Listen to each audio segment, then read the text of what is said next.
皆さん、こんにちは。USJ によって暗黒面に落とされた男、つむにむです。今日は3月31日火曜日、USJ の25歳のお誕生日っすね。前日は暴風警報や波浪警報などが出るので外出できないなどと天気予報では言ってましたが、肩透かしってレベルで天気はいいですね。まあ東の某テーマパークは大変なことになっているみたいですがケケケケケ。アニバーサリーといえば朝はキャラクターが総出で出迎えてくれるサプライズがあります。私もそれ目当てで今日は4時に目覚ましをかけたんですけどね。3台も。それで今何時だと思いますか？ 10時40分っす。はい、完全に寝坊です。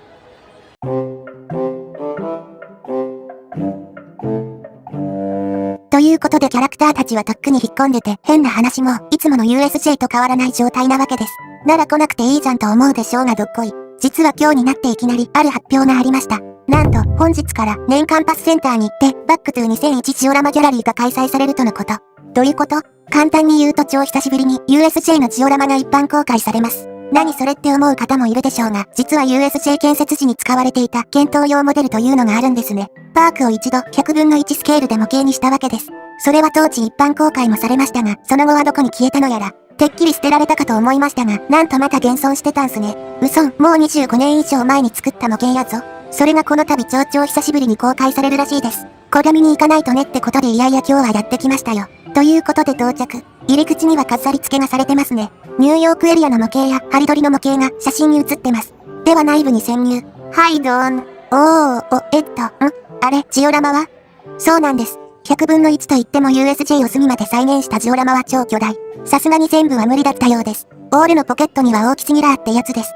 ですがカラーボードなんかもあって非常に見応えがあるギャラリーです。そうそう。開業前の USJ ってゲートのデザインがまだ未確定だったんですよね。初期のパンフレットなどを見てもデザインが統一されていないのはそのためです。横にあるのはジュラシックパークザライドの模型。この車両は車椅子対応なので RV13 か RV18 ですね。今、車両と言いましたが、USJ ではボートの車両扱いです。これはゲストサービスにて2022年まで展示していたものです。久しぶりに見れて嬉しいですが、以前は手に取って見ることができた模型ですからね。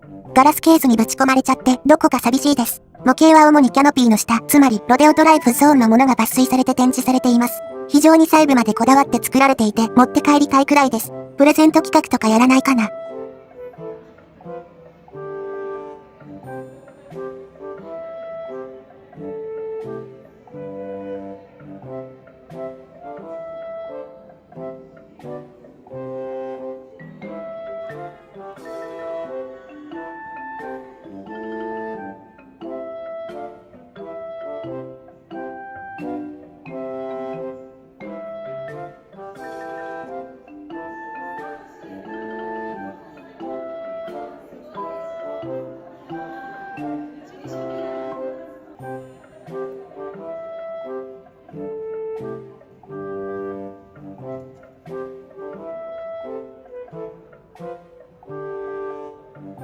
壁には懐かしい写真もたくさん並んでいます。あ、ブロディ所長の車や、他にもハリドリができる前の写真やステージが増設される前のグラマシーパークもあります。覚えていますか？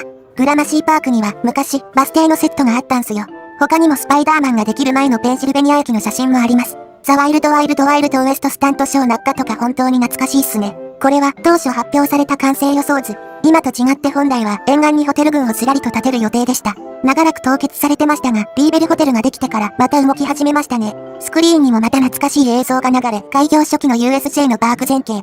バックドラフトにザワイルドワイルドワイルドウエストスタントショーだから長いって。さらにモンスターメイキャップとブルース・ブラザーズの映像が流れています。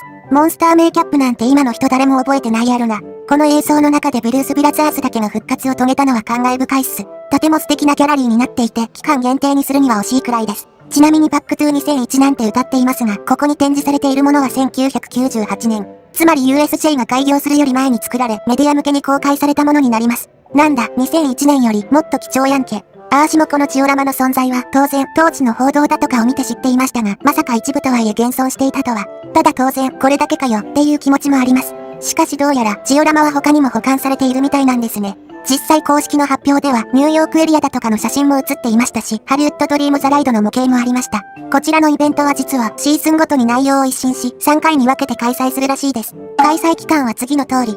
第1弾は5月28日まで。第2弾は5月29日から7月下旬。第3弾は7月下旬から9月上旬。つまりニューヨークエリアの模型だとか、ハリドリの模型だとかは今後展示されるんじゃないかなと予想しています。いや、ぶっちゃけなこと言っていいですか？ハリドリよりももっと展示してほしい模型が一つあるんすよ。そう、それは8人乗りデロリアンですね。久しぶりに拝みたいです。スクープ号も見たいところですが、あれは一応他社 IP ということになるので、蔵出しは難しいでしょう。多分テック事務所だとかの棚の上とか、人目につかない場所で余生を過ごしてるでしょう。いずれにせよ、今後何が展示されるのかも楽しみです。皆さんもぜひ立ち寄ってくださいね。